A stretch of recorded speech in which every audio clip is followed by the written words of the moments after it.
এই যে এই নতুন নতুন দর্শকদেরকে আমরা যে পাই, হ্যাঁ, একদম বিভিন্ন রেঞ্জের, তো তাদের উপস্থিতিটা, তাদের কথা, তাদের এই যে ভালোবেসে আমাদের জন্য যে আশা, হ্যাঁ, এটার থেকে বড় এক্সপেরিয়েন্স আসলে বড় পাওয়া আর কি হতে পারে, আসলে তাই। আসলে তানিম ভাই, আপনার প্রত্যেকটা কাজ এত চমৎকার যে আমরা অভিভূত হয়ে দেখি, কিন্তু আপনি সবসময় একটু অন্তরালেই কেন থাকেন? আপনাকে আমরা পাই না কেন? এটা আসলে আমার আসলে ক্যামেরা শাই কিছুটা, আর আমার অন্তরালেই ভালো লাগে। আসলে সবাই তো একরকম না, তো এই আর কি। অনেক আরামে আছো ভাই।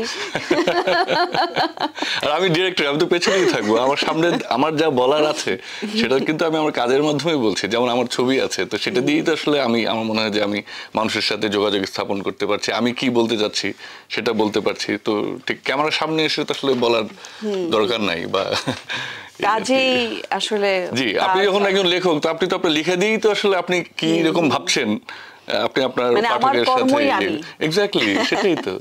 আমাদের দুটো প্রজন্মই, আমার প্রজন্ম এবং আমার বাবা মার প্রজন্ম, দুটো প্রজন্মই যে নস্টালজিক হয়ে যাচ্ছে, তো নির্মাতা হিসেবে দুটো প্রজন্মকে এক সুতায় কিভাবে বাঁধলেন এই সিনেমায়, একটু শুনতে চাই সেই গল্পটা। এটা আসলে এটা খুবই আমরা চেয়েছি আমি এরকম কিছু করতে, যেটা আসলে 9 থেকে 90 বছর বয়সী।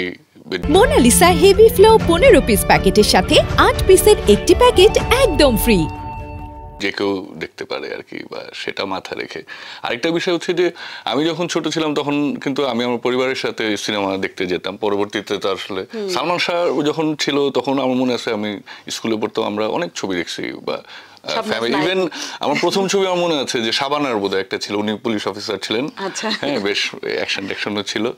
তো কিন্তু এর পরবর্তীতে যেটা হয় আর কি, যে সালমান শাহ মারা গেলেন, এরপর সিনেমাতে ওই ফ্যামিলি বা ভাই বোন বা আমার সাথে যে ছবি দেখার দিয়ে সেটা তো আসলে বন্ধ হয়ে গেল আর কি।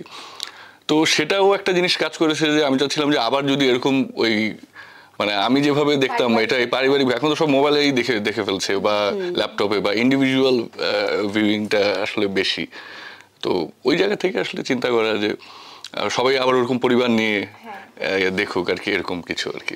কিন্তু আমরা যেমন কাইজারে দেখেছি একটা সাসপেন্স অ্যাকশন থ্রিলার, তো এরপরেই পারিবারিক, এটা কি খুব ইচ্ছে ছিল এরকমই একটা কিছু করে দেখাবেন এরপরেই, নাকি হুট করে প্ল্যান হয়ে গেছে? এটা সেটা না, ইচ্ছে ছিল ডেফিনেটলি। কারণ যখন আমি চার্লস ডিকেন্সের ক্রিসমাস ক্যারল ছোটবেলায় সেবা প্রকাশনের ইয়েতে পড়ছিলাম আর কি, ওই যে অনুবাদে, তো সেবার অনুবাদ পড়ার পর থেকে তখনই আমি ওইটা 2-3 বার ওইটা পড়ছি, এবং এটা কিন্তু মাথায় গেঁথে ছিল। তো এরপর আসলে আমার এটা 2024-এর রোজার ঈদের 2-3 মাস আগে আমার হঠাৎ মনে হলো যে আচ্ছা, এটা তো আমি একবার ভাবছিলাম যে এটা বাংলায় আমাদের দেশের কনটেক্সটে অ্যাডাপ্ট করা যায় আর কি।